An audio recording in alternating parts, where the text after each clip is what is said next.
Señoras y señores, buenas tardes. Inicialmente quiero dar las gracias al doctor Enrique Wolpert por la invitación para participar en esta sesión conjunta entre el Centro Médico ABC y la Academia Nacional de Medicina. Ciertamente es para nosotros un orgullo. Quiero agradecer al doctor José Jalabe, presidente de la Academia Nacional de Medicina, por todo su apoyo y ayuda. Los siguientes minutos trataré con ustedes de analizar nuestros resultados en las eventualidades quirúrgicas de pacientes con SARS-CoV-2 en estado grave. Vamos a compartir la experiencia del Centro Médico ABC en la atención de pacientes con COVID-19 en estado grave durante un periodo comprendido entre marzo del 2020 a mayo del 2021. Vamos a analizar exclusivamente las complicaciones quirúrgicas que se presentaron asociadas a la enfermedad viral, es decir, el SARS-CoV-2, y el tratamiento inherente de estos pacientes. Se presentaron otras eventualidades quirúrgicas que pudieron haber sido relacionadas con el manejo de un paciente grave. Esas las excluimos para quedarnos con las que exclusivamente estaban vinculadas. Vamos a exponer el estudio y análisis de estos casos, el manejo, la evolución de estos pacientes, y vamos a tratar, a la luz de lo que nosotros vivimos, con lo que existe en la literatura, que no es mucho, de hacer una hipótesis de etiopatogenia para tratar de entender un poquito mejor las complicaciones quirúrgicas. Estamos haciendo una revisión retrospectiva de 20 pacientes con diagnóstico confirmado de SARS-CoV-2 en estado grave, en 14 meses, en el mismo centro hospitalario. Con fines didácticos, clasificamos nosotros las complicaciones quirúrgicas en hemorragia, perforación colónica y neumomediastina, haciendo hincapié en que la hemorragia puede ser por hematoma de tejidos blandos o por sangrado activo.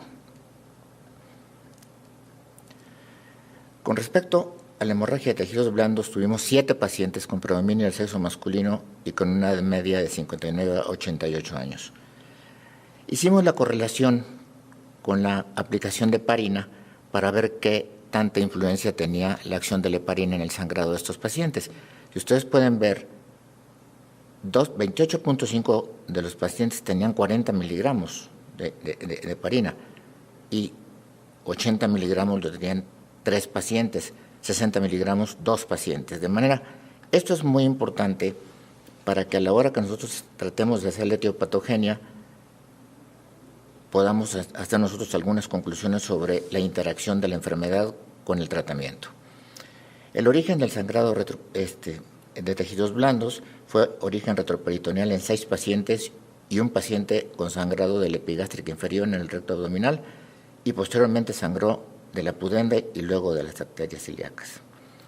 El tratamiento de los 7 pacientes fue con embolización, la cual fue satisfactoria, salvo en uno, que fue el de la arteria epigástrica inferior, el que fue sustrato de 2 laparotomías para cohibir el sangrado. La mortalidad de este grupo de pacientes, de estos 7 pacientes, fue de 42.8, es decir, se murieron 3. La mortalidad no fue relacionada directamente al sangrado, pero ciertamente los pacientes que sangran empobrecen el pronóstico de estos pacientes. El sangrado activo lo vimos en 4 pacientes con predominio del sexo masculino y la edad muy similar al otro grupo. En todos los casos existió anticoagulación con enoxaparina, pero fíjense ustedes, 40 miligramos en 3 pacientes y 80 miligramos en un solo paciente. Entonces, estamos viendo que el uso de anticoagulantes probablemente no incida directamente en el sangrado activo ni en el sangrado de tejidos blandos. El origen del sangrado activo fue del tronco celíaco de la mesentérica superior. Tuvimos una hemorragia pulmonar de la arteria pulmonar izquierda y una epistaxis anterior masiva. El tratamiento fue con embolización satisfactoria en 4, es decir, el 100%, y hubo una mortalidad de 50%, o sea, se murieron 2 de estos 4 pacientes relacionados directamente al sangrado. En la literatura mundial no existe mucha información. Esta publicación, la que pudiera ser más representativa, y habla de los sangrados en los pacientes con COVID grave. Y ustedes ven los sitios de sangrado que menciona el autor. En primer lugar es gastrointestinal, presenta también sangrados de hemoptisis, presenta la epistaxis, que nosotros tuvimos pacientes con epistaxis, presenta la hemorragia alveolar, que nosotros también tuvimos pacientes con hemorragia alveolar. Entonces, es muy similar. Nosotros excluimos los sangrados del tubo digestivo que fueron cohibidos mediante endoscopía o por radiología intervencionista porque no fueron pacientes quirúrgicos y nosotros incluimos en este estudio únicamente los pacientes que fueron sometidos a cirugía. Con respecto al hematoma de los tejidos blandos, la literatura es muy pobre. Ustedes ven presentaciones de un paciente, de 4 pacientes, de 2 pacientes. Los rangos de edad son similares a los que vimos. El sitio de sangrado puede ser en cualquier grupo muscular. Sin embargo, en nuestra serie todos fueron hematomas retroperitoneales y uno de la arteria epigástrica. Pero en estos sitios que se mencionan en la literatura pueden ser en cualquier grupo muscular.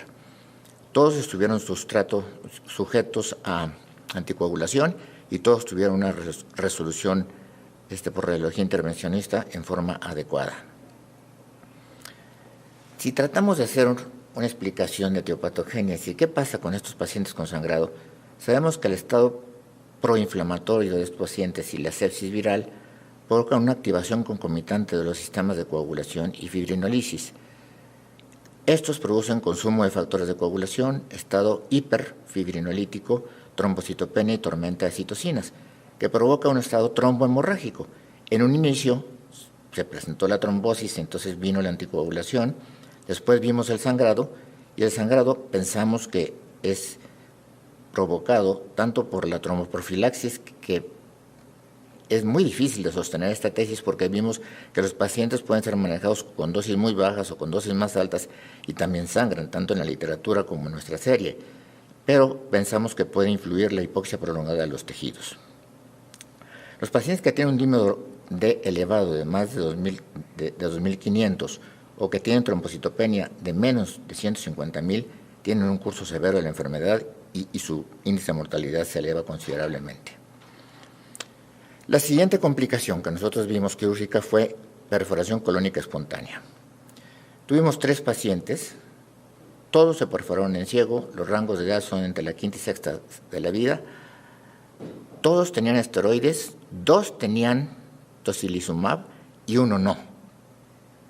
Y todos fueron sustratos de colectomía derecha con ileostomía y todos tuvieron una evolución satisfactoria desde el punto de vista quirúrgico. Aquí volvemos. Nosotros hicimos el ejercicio analizando los esteroides y el tocilizumab.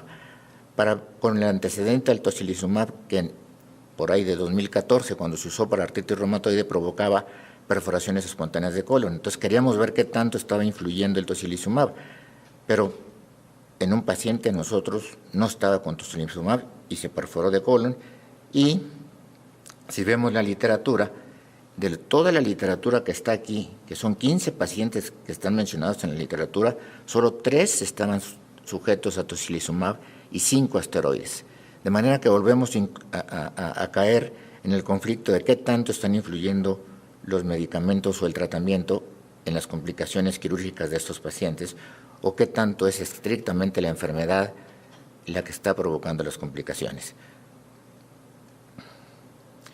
La etiopatogenia de la perforación colónica, nosotros pensamos que hay una trombosis isquemia que se repite en los estudios histopatológicos de los pacientes. Esto es por la activación de los receptores de la enzima angiotensina E2 en el sistema gastrointestinal, que ya está publicado a mediados del 2000, que en los hombres existe la activación de estos receptores hasta en un 50%, por eso hay la preferencia de las complicaciones en el exceso masculino. También hay una invasión neural del intestino, lo cual provoca dilatación intestinal, y hay otros factores que pueden ser secundarios, como el aumento de presión por la constipación o, entre comillas, el uso de los fármacos como el tocilizumab o los esteroides. 5 a 50% de los pacientes tienen síntomas gastrointestinales, esto es por los receptores que se activan, y el retraso del diagnóstico en estos pacientes lleva a un mal pronóstico. Sin embargo,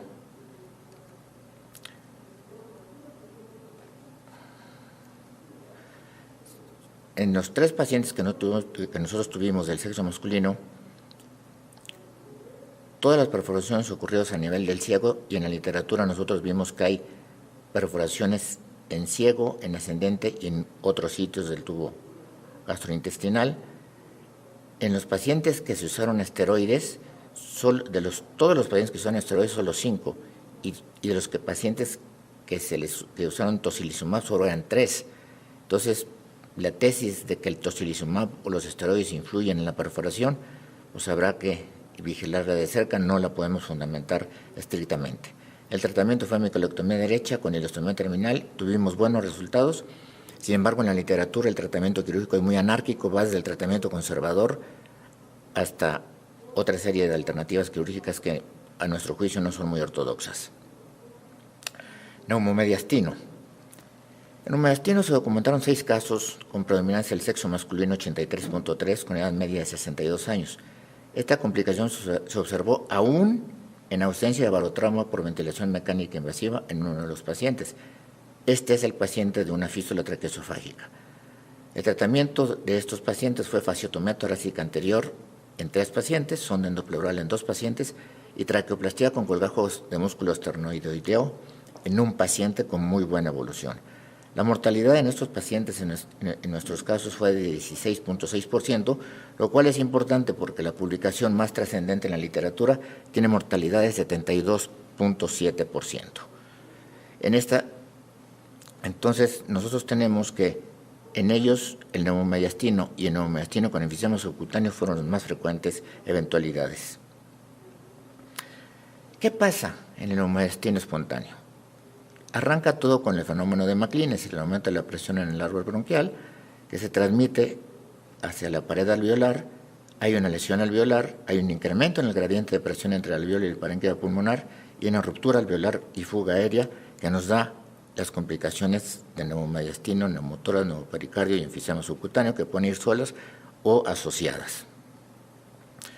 Así pues, una vez mencionadas las 3 grupos de complicaciones más importantes que nosotros vimos asociadas directamente al SARS-CoV-2, la pandemia en curso por SARS-CoV-2 trajo consigo múltiples y nuevos desafíos que hemos tenido que enfrentar y a la vez ha evolucionado nuestro entendimiento, o por lo menos creemos que estamos entendiendo mejor la enfermedad.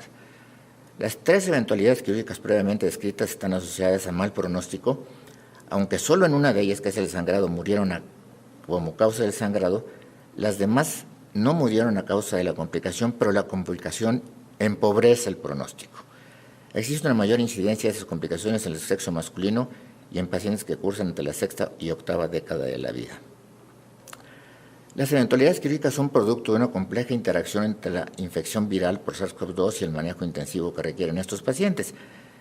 Este último concepto es difícil de sostener porque ustedes se dieron cuenta, en el grupo de pacientes que usan esteroides y que se perforan, pues hay muchos en la literatura que se usaron esteroides y no se perforaron, o que no usaron esteroides.